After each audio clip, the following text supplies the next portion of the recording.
दोस्तों, आखिर कर्ण और मेघनाद में कौन था सबसे ज्यादा शक्तिशाली? दोनों में अगर युद्ध होता तो किसकी जीत होती? आइए जाने इस अद्भुत वृतांत को। आप देख रहे हैं भक्तिमन। दो वीर योद्धा जिनकी शक्ति बेमिसाल थी और इनसे सीधे तौर पर युद्ध करना देवताओं तक को महंगा पड़ा था। यह दोनों योद्धा अपने समय काल के महान योद्धाओं में से एक थे। वैसे भी इन दोनों योद्धाओं का मुकाबला तो नहीं हुआ, लेकिन आज हम इन दोनों योद्धाओं के शक्ति का आंकलन करेंगे और जानेंगे कि आखिर इन दोनों में अधिक बलशाली कौन था।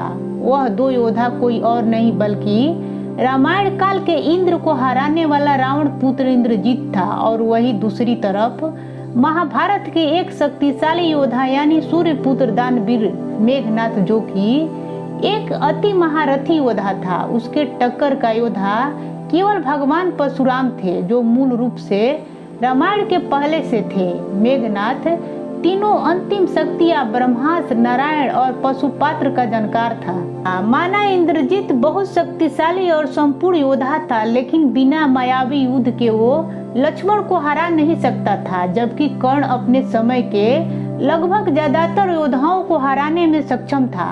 इंद्रजीत और कर्ण दोनों ही अतिरथी शक्तिशाली और कुशल योद्धा थे। जहाँ तक मेरे व्यक्तिगत मत की बात है तो मुझे कर्ण अधिक प्रभावित करते हैं। मेरी नज़र में वे अधिक शक्तिशाली और कुशल योद्धा हैं, क्योंकि इंद्रजीत राज परिवार में पले बड़े और एक राजकुमार के रूप में ही शिक्षा प्राप्त की, जबकि कर्ण राजपुत्र होते हुए भी सूत पुत्र के रूप में पले बड़े और शिक्षा प्राप्त करने के लिए भी दर दर भटके और ब्राह्मण भेष धारण कर शिक्षा हासिल की। इंद्रजीत ने अपने पराक्रम और बाहुबल से इंद्र को जीत लिया था, जबकि कर्ण ने अपने बाहुबल और पराक्रम से इंद्र को पृथ्वी पर आने और स्वयं से भिक्षा मांगने पर विवश कर दिया था। इतना ही नहीं, उन्होंने मन वांछित दान देकर शर्मिंदा भी कर दिया था। इंद्रजीत का कवच, उसकी पत्नी का पतिव्रता धर्म हमेशा उसके साथ था, जबकि कर्ण ने अपना जन्मजात कवच युद्ध से पहले ही दान कर दिया था। इंद्रजीत यदि अपनी शक्ति पूजा पूरी कर लेता तो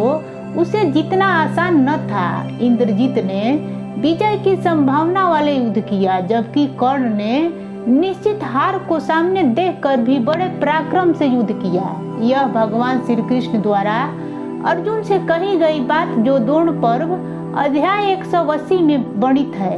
हे धनंजय, वह कर्ण जिसका शक्ति अस्त्र घटोत्कच के कारण निष्फल हो गया, पहले ही युद्ध में मारा जा चुका। समझो, इस संसार में ऐसा कोई व्यक्ति नहीं जो उस कर्ण को सामना कर सके, जो उस शक्ति अस्त्र से सुशोभित और युद्ध में कार्तिकेय के समान दिखाई देता है। सौभाग्य से उसका प्राकृतिक कवच छीन लिया गया, सौभाग्य से उसके कुंडल भी छीन लिया गया, सौभाग्य से उसका अचूक शक्ति अस्त्र भी घटोत्कच के कारण निष्फल हो गया।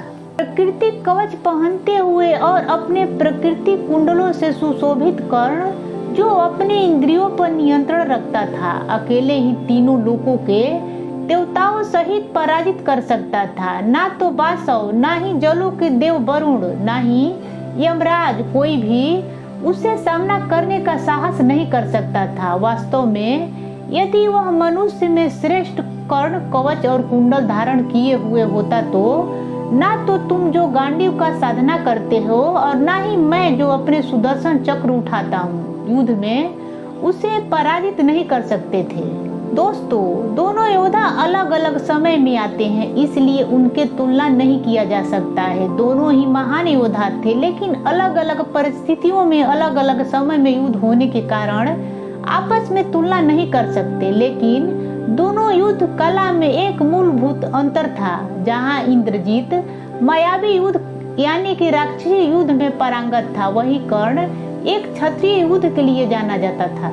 दोस्तों, अगर आप इस वीडियो से सहमत हैं तो कमेंट में जरूर बताएं कि आखिर दोनों वीर योद्धाओं में सबसे शक्तिशाली योद्धा कौन था। जय श्री कृष्ण।